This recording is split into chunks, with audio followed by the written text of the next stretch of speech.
안녕하세요. 자, 오늘은 4월 24일 토요일 모의고사 시험을 쳤는데 그 시험에 대해서 좀 간단하게 좀 해설을 해드리도록 하겠습니다. 자, 우선은 41번을 한번 보실까요? 41번. 자, 다음 중 상대방이 있는 단독 행위에 해당하지 않는 것은, 자, 상대방이 없는 경우도 있고 상대방이 있는 경우도 있습니다. 상대방이 있는 경우가 이제 훨씬 더 많죠, 그죠? 그럼 상대방이 없는 경우는 4개밖에 없습니다. 4개. 유언, 유정, 소유권 포기, 재단법인 설립. 자, 4가지 기억하십시오. 유언, 유정, 소유권 포기, 재단법인 설립. 그래서 정답은 41번에 5번이 되겠습니다. 자, 철회, 추인, 취소, 해제, 해지 이런 것들은 상대방이 있는 단독행위가 되겠습니다. 자, 주의할 점은, 자, 5번에 소유권의 포기는 상대방이 없는데 채권의 포기는 채무자에 대해서 해야 되기 때문에 채권의 포기는 상대방이 있는 단독행위, 소유권의 포기는 상대방이 없는 단독행위, 이렇습니다. 그래서 5번을 조심하십시오. 소유권의 포기는 상대방이 없습니다. 그런데 채권의 포기는 채무자에 대해서 해야 되기 때문에 상대방이 있는 단독행위가 되겠습니다. 41번은 정답이 5번이 되겠습니다. 자, 42번에 보시면 반사회적 행위에 관한 우리 판례 입장과 일치하는 것은, 자, 요거는 시험에 아주 잘 나옵니다. 자, 우선은 크게 봤을 때 무효냐 유효냐를 판단하실 줄 알아야 되고, 자, 무효이면은 반사회적 무효냐 기타 무효냐 이걸 좀 아셔야 됩니다, 기본적으로. 자, 그러면 이제 잘 아는 판례가 나오면 다행인데 잘 모르는 판례가 나왔을 때는, 첫째, 강제 집행을 면할 목적으로 했다. 그 다음에 세금을 면할 목적으로 했다. 그 다음에 투기를 목적으로 했다. 3가지. 그 다음에 금전적인 대가와 결부된 법률 행위가 있습니다. 얼마를 주면은 뭐를 해주라, 이런 거. 자, 잘 모르는 판례가 나왔을 때 하는 이야기입니다. 그래서 강제 집행을 면할 목적으로, 세금을 면할 목적으로, 투기를 목적으로 요런 말이 나오면 그냥 여러분들은 무조건 반사회적 무효가 아니다. 자, 다른 사유로 무효는 될 수 있지만 반사회적 무효는 아니다. 자, 그러나 얼마를 주면은 뭐 해주기로 했다. 금전적인 대가와 결부되는 행위는 특별한 사유가 없으면 반사회적 무효가 되겠습니다. 반사회적 무효. 자, 그래서 어쨌든 간에 요거를 좀 기억하시고, 그 다음에 주의할 게 뭐 있냐. 여기하고 관련해서요, 예를 든다면 정언을 해주는 대가로 얼마를 주기로 했습니다. 정언. 그럼 금전적인 대가와 결부됐잖아요. 그러면 무조건 반사회적 무효다, 그게 아닙니다. 정언을 해주면은 얼마를 줄게, 이거는 얼마에 따라서 달라집니다. 자, 용인할 수 있는 범위 내다, 그러면 유효. 자, 범위를 초과해 버렸습니다. 그때는 반사회적 무효. 이렇게 갈라야 합니다. 정언. 자, 다시 한 번 더. 법원에서 정언을 해주면은 하루 일당 10만원, 20만원 줄게, 그거는 유효. 법원에서 정언을 해주면은 1억을 줄게, 그런 거는 반사회적 무효가 되겠습니다. 반사회적 무효. 기억하시고. 그 다음에 이제 성공보수 약정이라고 있거든요. 성공보수. 우리가 이제 사건이 생겼을 때 변호사한테 사건을 위임하잖아요, 그죠? 그러면 기본적인 그 수임료를 지불해야 되는데 그게 아니고 내가 재판에서 이기면 얼마를 주라 이런 것을 성공보수약정이라 합니다. 그러면 성공보수약정은 두 가지로 민사사건, 형사사건, 범죄하고 관련된 사건을 형사사건, 범죄와 관련 없는 사건을 민사사건. 자, 형사사건에서 그죠? 얼마를 주면은 내가 처벌을 면하게 해줄게. 이런 거는 반사회적 무효라. 이게 판례입니다. 그런데 민사사건에 대해서는 반사회적 무효라는 판례가 없기 때문에 일단은 유효라고 보겠습니다. 이렇게. 자, 특히 조심해야 될 것을 딱 기억하십시오. 자, 강제 집행을 면할 목적으로, 세금을 면할 목적으로, 투기를 목적으로, 이거는 무조건 반사회적 무효가 아니다. 자, 그러나 금전적인 대가와 결부된 법률 행위는 대부분이 반사회적 무효다. 근데 정언을 해주면은 얼마를 줄게. 여기는 우리 판례가 특히 나눕니다. 용인될 수 있는 범위 아니다. 그러면 유효. 용인될 수 있는 범위를 초과했다. 그러면 반사회적 무효. 그 다음에 변호사가 재판에서 이기면 얼마를 받기로 한다. 이거를 성공보수약정인데 민사사건에서 성공보수약정은 판례가 특별히 무효라고 하지 않았으므로 유효. 형사사건에서는 반사회적 무효라고 봅니다. 자, 그래서 1번은 세금을 면할 목적으로 그 말이기 때문에 반사회적 무효가 아닙니다. 그래서 1번은 틀렸습니다. 그래서 어쨌든 다른 사유로는 무효가 될 수 있어도 반사회적 무효, 즉 사회 질서에 반하여 무효로 되는 것은 아니다. 그래서 1번은 X. 2번에는 성공보수약정인데 민사사건이네요. 민사사건은 유효로 보아야 한다. 이래 맞죠? 2번도 X.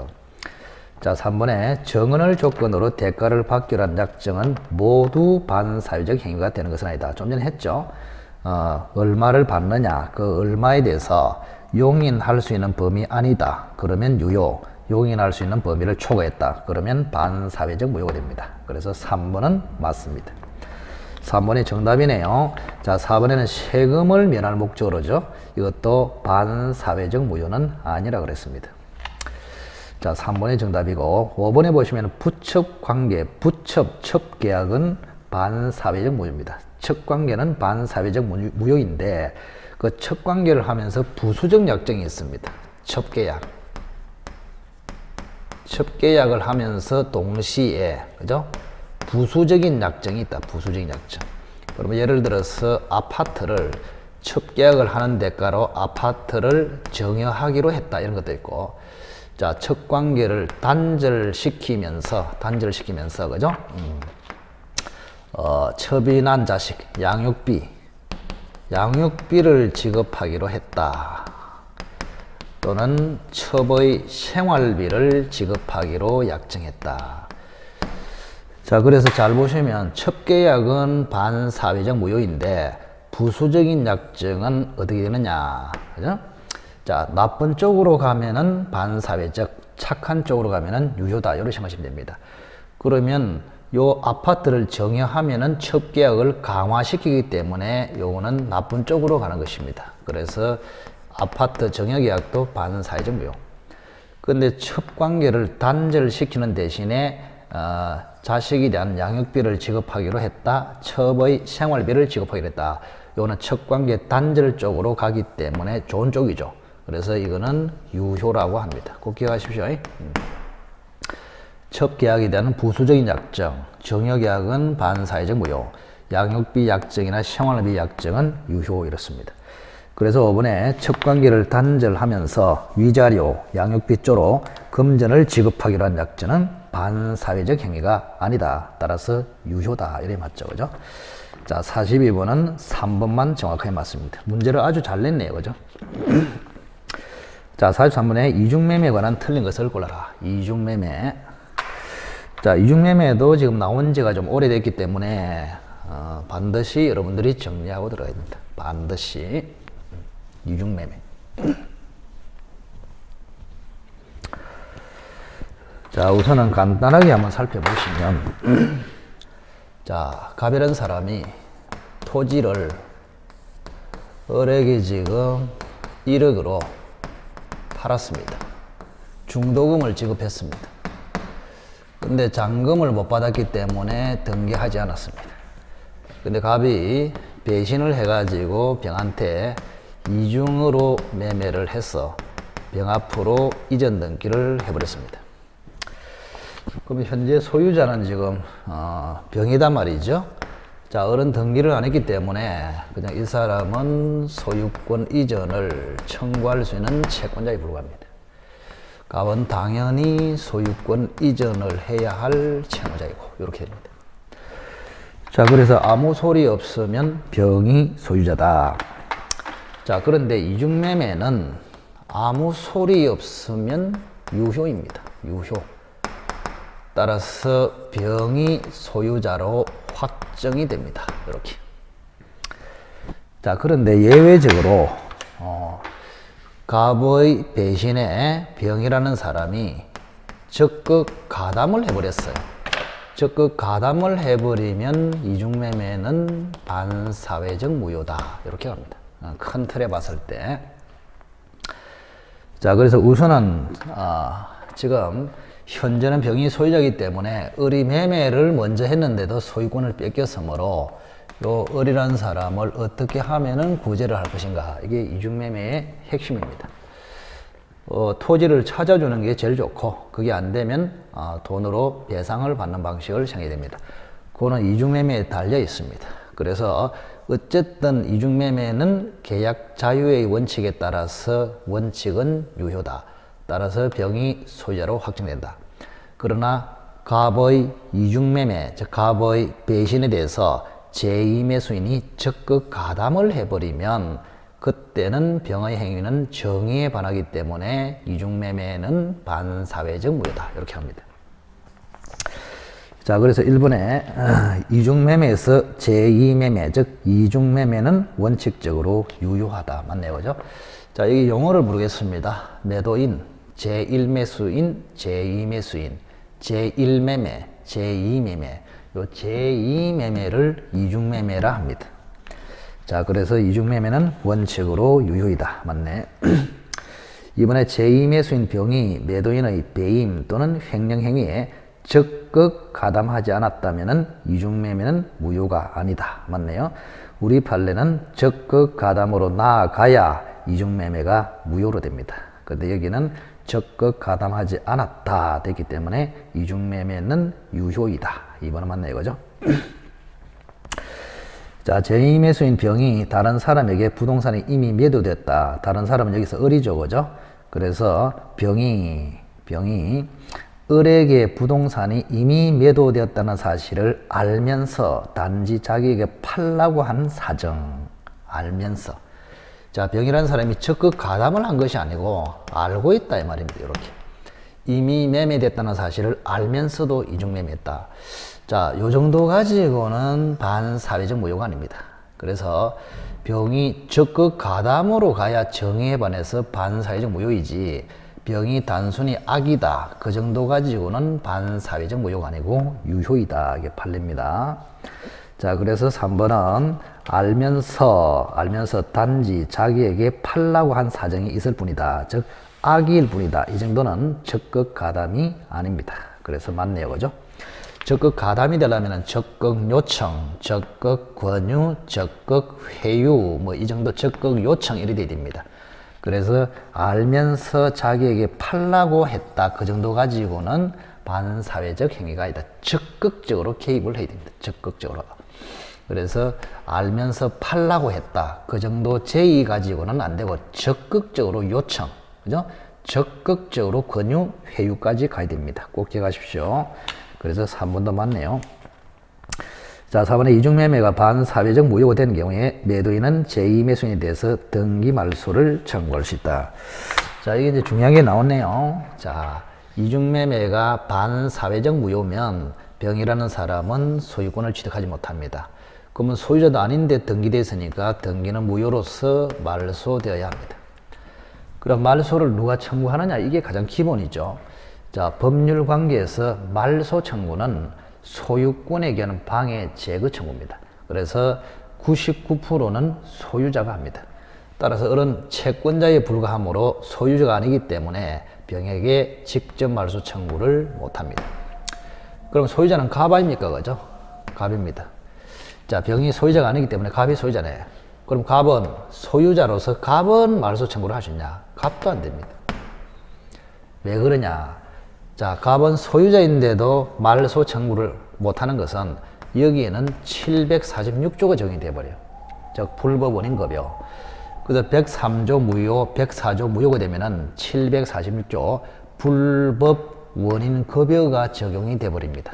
자, 갑이 불법 원인으로 등기를 급여했기 때문에 그것을 말소시켜서 돌려받지를 못한다. 그래서 746조는 불법 원인으로 급여한 것은 무효가 되어도 반환 청구를 하지 못한다. 이게 이제 불법 원인 급여입니다.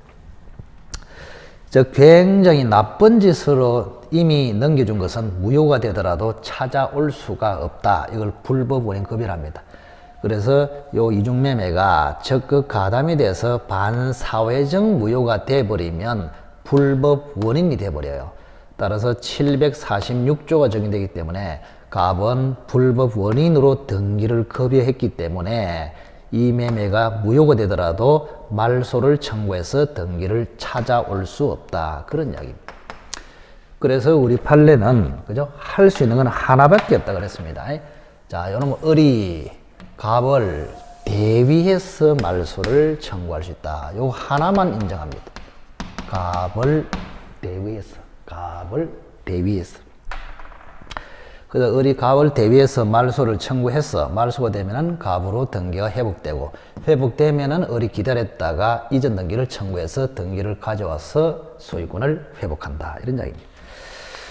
자, 그래서 4번 반사회적 무효가 된 경우에 매도인은 제2매수인 병에 대해서 등기 말소를 청구할 수 있다. 이게 틀리네요. 4번이 정답이 되겠습니다. 자, 그래서 매도인은 제2매수인 병에 대해서 불법 원인으로 등기를 급여했기 때문에 그죠? 말소 청구해서 다시 등기를 회복할 수는 없다. 그래서 4번이 틀렸습니다. 정답. 자, 이번에 이중매매가 무효인 경우에 제1매수인 을은 매도인 갑을 대위하여 제2매수인 병에 대해서 등기 말소를 청구할 수 있을 뿐이다. 정확하게 맞네요. 그죠? 그래서 이중매매의 가장 기본을 다뤄놨네요. 그죠? 기본기가 튼튼해야 됩니다. 그래서 요 매매가 적극 가담이 됨으로써 반사회적 무효가 되면은 병은 소유자가 아니면서 등기가 되어 있기 때문에 말소되어야 합니다.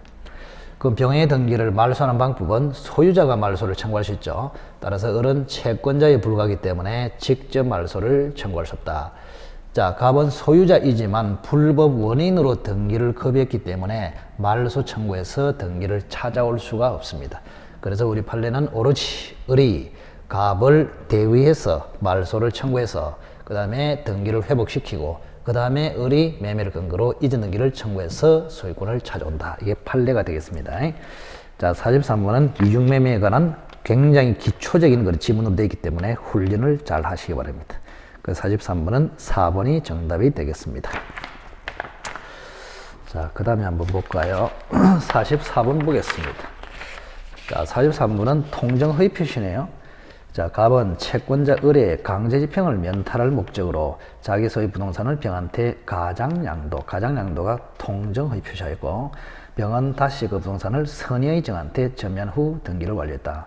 자, 설명 중 틀린 것은 자, 기호 배치를 잘 하십시오. 자, 을의 강제집행률이 되어 있네요. 을이라는 사람이 갑에게 돈을 빌려줬네요. 갑에게 돈을 빌려줬어. 그래서 이 을이 갑에게 돈을 빌려주는데 갑이 돈을 갚지 않으니까 을이 판결을 받아가지고 갑의 부동산에 강제 집행하려고 합니다. 그런데 갑은 자, 병하고 짜고 가장매매를 해서 토지를 빼돌렸습니다. 이렇게. 그리고 병이라는 사람은 제3자 정한테 다시 넘겨버렸습니다. 이렇게 3월 1일, 5월 1일 그래서 여기를 가버렸습니다. 자, 정이라는 사람은 선의의 정에게 요리되어 있는 거죠. 제3자는 선이냐 악이냐 반드시 쓰라 그랬습니다. 자, 요 그림이 나오면 이제 답은 나오는 것입니다. 자, 가장양도는 통정허위 표시로서 무효입니다. 무효. 이렇게. 그럼 무효이기 때문에 병은 무권리자가 되어버립니다. 무권리자. 그럼 권리 없는 자로부터 넘겨받으면 원칙은 권리 취득을 못 하잖아요. 그런데 제3자 보호 규정이 있다면 권리 없는 자로부터 넘겨받아도 취득할 수 있다. 이게 제3자 보호제도입니다. 그러면 통정허위 표시는 제3자 보호제도가 있느냐? 있습니다. 통정허위 표시 무효로서 선의의 제3자에게 대항하지 못한다. 이래 되어 있습니다. 그래서 선의의 제3자는 보호돼서 소유권을 유지하고 악의의 정은 보호되지 않기 때문에 소유권을 다시 갑한테 뺏깁니다. 여기 기본입니다. 기본. 자, 그러면 1번 갑은 선의의 제3자에게 무효를 주장할 수 없다. 맞네요. 갑은 어느 누구도 선의의 제3자에게는 무효로서 대항할 수 없다. 무효를 주장할 수 없다. 이 말입니다. 그래서 통정허위 표시 무효로서는 선의의 제3자에게 대항할 수 없다. 그래서 어느 누구도 선의의 제3자에게는 무효를 주장해서 토지를 찾아갈 수가 없다. 그러나 선의의 제3자 이 정의란 사람이 정의의 사나이가 돼가지고 권리 없는 자로부터 나는 취득하기 싫다면서 이 선의의 정 스스로 무효를 주장해서 원상 회복시키는 것은 됩니다. 조심하시기 바랍니다. 그 어느 누구도 선의의 제3자에게는 무효를 주장할 수 없지만 선의의 제3자 스스로가 무효를 주장해서 원상 회복시킬 수는 있다. 자, 1번에 갑은 선의의 제3자 정에 대해서 무효를 주장할 수 없다. 맞네요.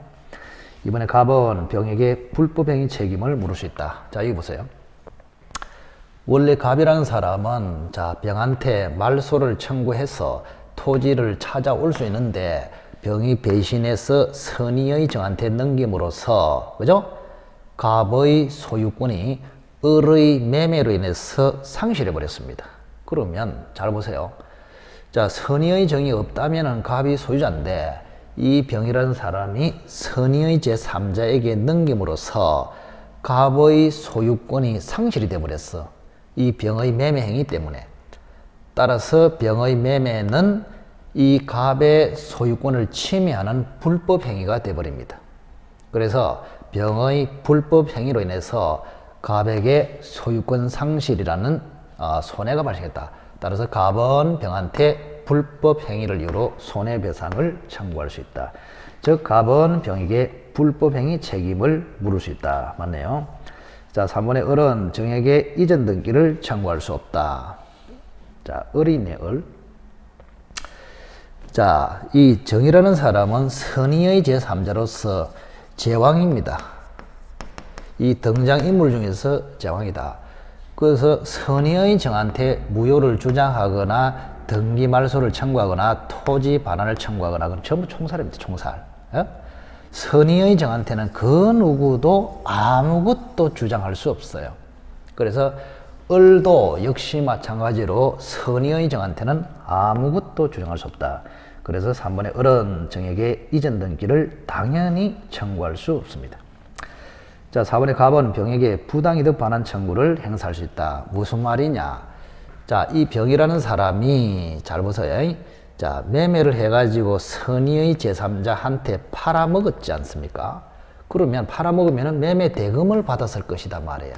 그럼 권리도 없는 사람이 정한테 팔아가지고 대금을 받았으니까 이거는 부당이득을 하고 있다. 따라서 원래 소유권을 상실한 갑은 병한테 정으로부터 받은 매매 대금을 부당이득으로 반환해라 하면서 청구할 수 있다. 자, 그래서 이 갑의 조치는 이 경우에 두 가지가 되네요. 그죠? 불법 행위에 기한 손해배상을 청구할 수도 있고 또는 선의의 정으로부터 받은 매매 대금을 부당이득으로 내놔라 하면서 부당이득 반환 청구도 할 수 있다. 갑의 권리는 두 개입니다. 이런 상태에서 갑은 병한테 그죠? 불법 행위로 손해배상을 청구할 수도 있고 부당이득으로 부당이득 반환을 청구할 수도 있다. 그런 얘기입니다. 4번은 맞네요. 자, 5번에 정의 갑병의 가장양도 행위 무효를 주장할 수 없다. 자, 선의의 정에게는 어느 누구도 무효를 주장할 수 없지만 선의의 정 스스로가 무효를 주장해서 원상 회복시킬 수는 있다 그랬습니다. 그래서 5번에 정 스스로 갑병의 가장양도 행위의 무효를 주장할 수 있다. 이래 맞잖아요. 5번이 틀리네요. 그죠? 자, 44번도 문제를 잘 냈네. 대체로 뭐 기본기를 확실히 테스트하고 있기 때문에 문제는 잘 냈습니다. 자, 그리고 좀 더 이야기합니다. 자, 통정허위 표시에서는 선의의 제3자가 제왕입니다. 그래서 어느 누구도 선의의 제3자에게 주장할 수 없는데 선의의 제3자 스스로가 무효를 주장해서 원상 회복시킬 수는 있다. 그게 핵심이 되겠습니다. 자, 그다음 45번 차고 볼까요? 틀린 것을 골라라. 자, 표의자의 중대한 과실은 효력을 부인하는 자가 증명해야 된다. 자, 차고를 한번 간단하게 보겠습니다. 자, 이거 좀 지우고 한번 볼까요? 차고.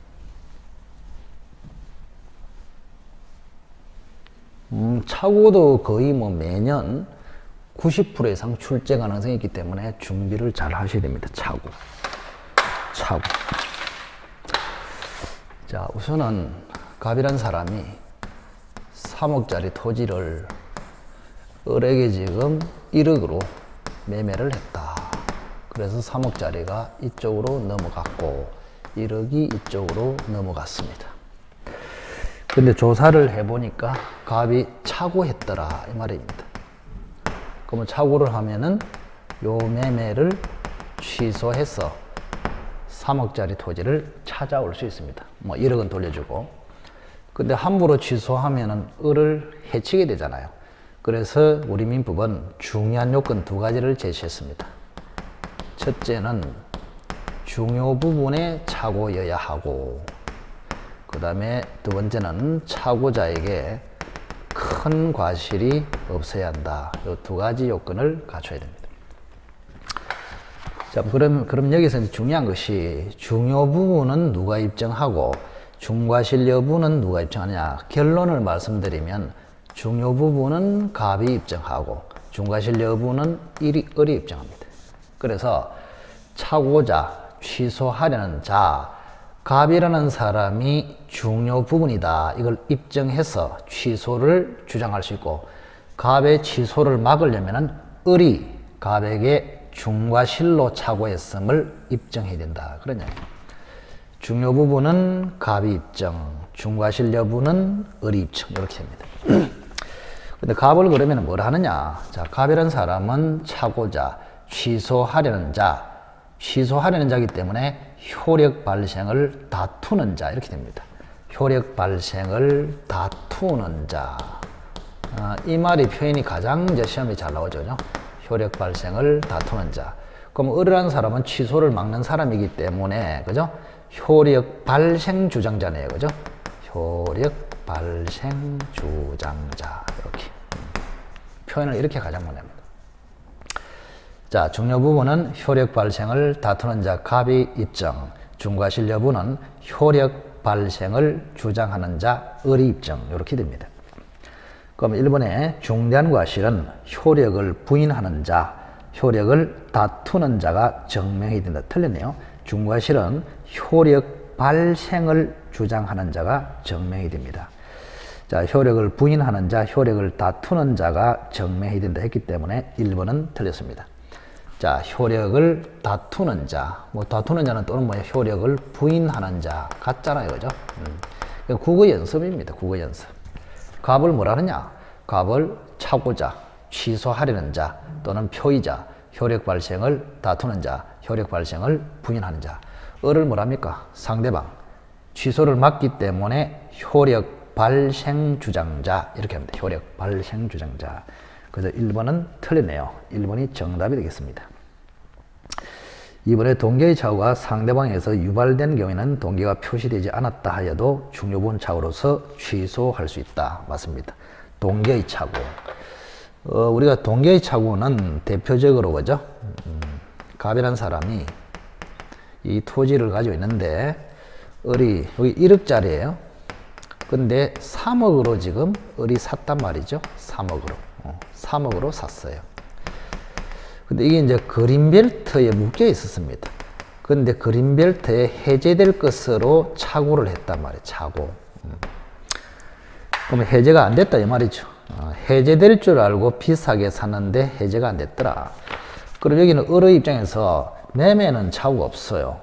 그리고 3억으로 사려는 의사로 3억으로 계약서에 썼기 때문에 착오가 없습니다. 근데 매매를 하게 된 동기를 착오했단 말이에요. 이거를 우리는 동기의 착오다 이렇게 부릅니다. 동기의 착오. 자, 그러면 동기의 착오는 착오에 안 들어갑니다. 착오는 법률 행위의 착오, 의사 표시의 착오가 착오입니다. 그래서 의사 표시를 하게 된 동기의 착오는 착오가 아니기 때문에 동기의 착오로는 원칙적으로 취소를 할 수 없다. 이렇게. 자, 그러나 예외적으로 동기의 착오로도 취소할 수 있는 경우가 있습니다. 뭐 했을 때? 동기를 표시했을 때는 취소할 수 있다고 봅니다. 자, 그래서 을이라는 사람이 갑에게 세배를 주고 사는 이유를 갑에게 표시했단 말이에요. 조만간에 그린벨트에서 해제될 것이기 때문에 내가 3억을 주는 것이다. 이렇게 표시를 했을 때는 갑도 각오를 하잖아요.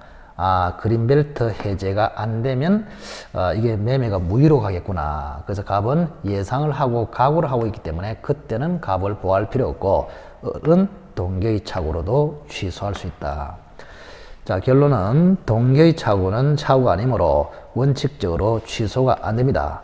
그러나 동기를 표시를 해버리면 의사표시 내용으로 되는 것처럼 되기 때문에 동기가 표시되면은 취소할 수 있다.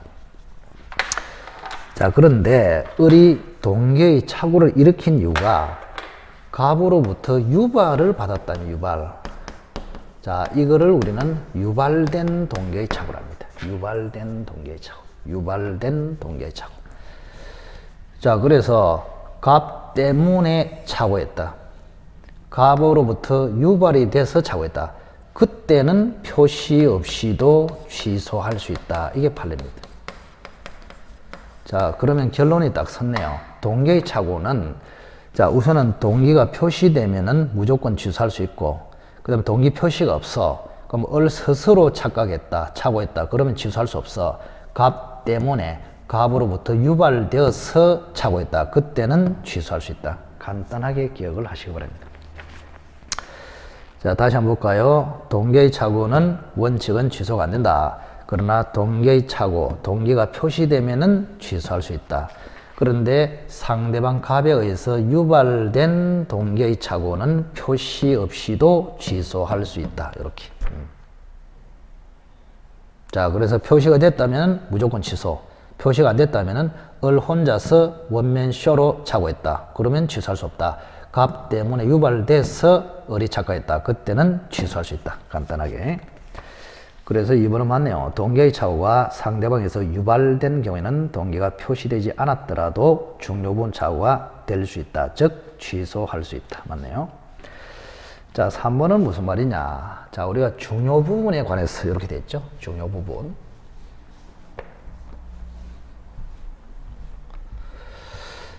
이게 중요 부분이냐 아니냐 이것도 이제 굉장히 중요하겠죠. 그죠? 경미한 부분. 경미한 부분에 착오를 했으면 취소가 안 됩니다. 그리고 또 중과실이 있으면 또 취소를 못 하잖아요. 그죠? 반대로. 그래서 중요 부분에 착오이고 중과실이 없다면 취소할 수 있고 경미한 부분에 착오이거나 중과실이 있다면 취소할 수 없습니다. 자, 그러면 경미한 부분이 대표적으로 판례 제목이라도 기억해야 됩니다. 시가에 관한 착오, 면적에 관한 착오, 그 다음에 소유권 귀속에 관한 착오, 그 다음에 착오로 인하여 무슨 경제적 불이익을 입지 않은 경우. 간단하게. 자, 소유권 귀속에 관한 착오는 갑의 집으로 알고 임대차 계약을 했는데 나중에 보니까 갑 다시의 집이더라. 그런 거를 소유권 귀속에 관한 착오. 갑에게 소유권이 귀속된 줄 알고 샀는데 갑다시에게 소유권이 귀속됐더라. 이거는 경면착오입니다. 조심해야 됩니다. 그리고 이게 무슨 말이냐. 자, 통상적으로 착오는 착오로 인하여 경제적 불이익을 입습니다. 즉, 갑은 착오를 했기 때문에 3억짜리를 1억에 팔아넘겼단 말이야. 그러면 착오를 함으로써 2억을 손해봤잖아요. 그래서 착오로 인하여 경제적 불이익을 입은 것이 중요합니다. 그런데 만약에 거꾸로 봐서 갑이라는 사람이 착오를 해가지고 1억짜리를 3억에 팔아버렸어. 그럼 이 경우는 착오를 함으로써 오히려 이익을 받잖아요. 불이익이 없잖아요. 그때는 취소할 필요가 없다. 그래서 그때는 중요분 착오가 아니고 경면 착오다 이렇게 봅니다. 자, 그래서 착오로 인하여 경제적 불이익을 입어야 정상적인데 착오를 했으나 경제적 불이익을 입지 않은 경우는 중요분 착오가 아니다 이런 판례입니다. 아니다. 그래서 이 두 개가 중요하죠, 그죠? 자, 그럼 그 대표적인 게 3번입니다. 잘 보세요. 가압류 등기가 없다고 믿고 보증을 하였다. 가압류 채무자 재산의 말입니다. 채무자 재산. 자, 채무자 재산에 가압류 등기가 없다고 믿고 보증하였더라도 그 가압류가 원이 무효인 것으로 밝혀졌다. 자, 무슨 말이냐? 자, 보세요. 갑이라는 사람이 채권자입니다. 자, 을이라는 사람이 채무자입니다. 채무자. 그런데 을다시라는 사람이 보증을 썼습니다. 보증. 채무자를 보증 썼다. 보증 계약을 했다. 이 말입니다. 이렇게. 자, 그러면 을이 보증을 쓸 때는, 을다시가 보증을 쓸 때는 채무자의 재산 상태가 굉장히 중요합니다. 그래서 보증 계약을 했는데 가압류 등기가 없다. 가압류 등기가 없다고 믿고 보증을 썼는데 가압류 등기가 있더라. 당연히 착오를 했습니다. 착오를 해가지고 보증 계약을 썼단 말이에요. 자, 채무자 재산에 가압류 등기 있냐 없냐? 제3자가 채무자에게 돈을 빌려주고 채무자 재산에 가압류 등기를 했단 말이에요. 그럼 가압류 등기가 있으면 이 재산이 날아갈 가능성이 많기 때문에 을다시한테 굉장히 불리합니다. 그래서 가압류 등기가 있으면 불리하고 없으면 을다시에게 유리해요. 근데 을다시가 보증을 쓸 때 가압류 등기가 없는 줄 알고 보증을 썼는데 가압류 등기가 있더라. 그리고 착오한 거는 맞아요. 자, 그런데 나중에 조사를 해보니까 이 가압류 등기가 무효야. 그러면 을다시는 가압류 등기가 없다고 믿고 보증을 쓰는데 가압류가 있어. 착오를 했어. 착오를 했지만 그 가압류 등기가 무효야. 그래서 을다시가 착오는 했지만 이 가압류 등기가 무효로 됨으로써 을다시에게 경제적 불이익이 없습니다. 착오를 함으로써 경제적 불이익을 입지 않은 경우가 돼가지고 경면착오로서 취소할 수 없다. 이게 판례입니다. 잘 기억하십시오. 자, 다시 한번. 자, 보증인이 채무자 재산에 가압류 등기가 없다고 믿고 보증을 썼는데 가압류 등기가 있더라. 착오로서 보증을 썼습니다. 그런데 가압류 등기가 무효로 됐어. 착오는 했지만 가압류 등기가 무효이기 때문에 착오를 한 사람에게 경제적 불이익이 생기지 않았습니다. 그때는 중요분 착오가 아니고 경면 착오이기 때문에 보증계약을 착오로 취소할 수 없다. 이런 판례입니다. 자, 그래서 3번 가압류 등기가 없다고 믿고 보증하였더라도 그 가압류가 원인 무효인 것으로 밝혀지면은 착오로 인하여 경제적 불이익을 입지 않은 경우이기 때문에 취소할 수 없다. 맞네요. 자, 4번에 매수인의 중도금 미지급을 이유로 매도인이 계약을 적법하게 해지한 후라도 매수인은 착오 취소를 할 수 있다. 자, 이것도 굉장히 많이 나오죠. 그죠? 자, 이거는 우선 기억하십시오.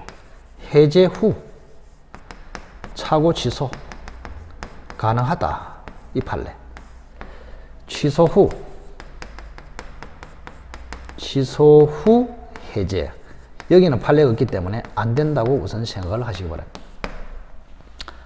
자, 이거는 기출에 수골백번 출제가 됐습니다. 기출에서 수골백번. 자, 먼저 해제를 한 다음에 다시 착오로 취소할 수 있느냐, 먼저 취소를 한 다음에 다시 해제할 수 있냐. 자, 결론은 자, 해제보다는 취소가 강력합니다. 발음해보면 되죠. 취소, 강력하고, 이거는 해볼래 약하잖아요. 그래서 약한 해제 후 강력한 취소는 다시 할 수 있다, 이게 판례입니다. 그러나 강력한 취소를 한 후에 약한 해제는 일단은 할 수 없다고 기억을 하시기 바랍니다. 자, 해제 후 취소는 되지만 취소 후 해제는 안 된다. 자, 그러면 4번을 보시면 매도인이 해제한 후라도 매수인은 착오 취소를 할 수 있다. 맞다, 이 말입니다. 자, 간단하게 우선은 그렇게 기억하십시오.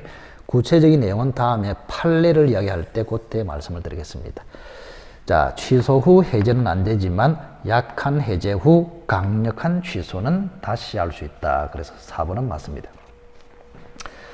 자, 이번에 계약 당사자 모두 매매 목적물인 X토지의 지분에 착오를 일으켜 계약서의 목적물을 Y토지로 표시한 경우에 착오를 이유로 의사표시를 취소할 수 없다.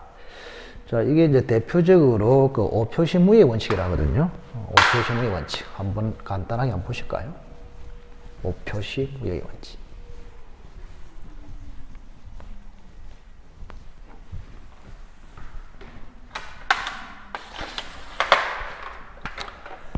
자, 이게 보시면 갑이라는 사람이 X토지하고 Y토지가 있고요.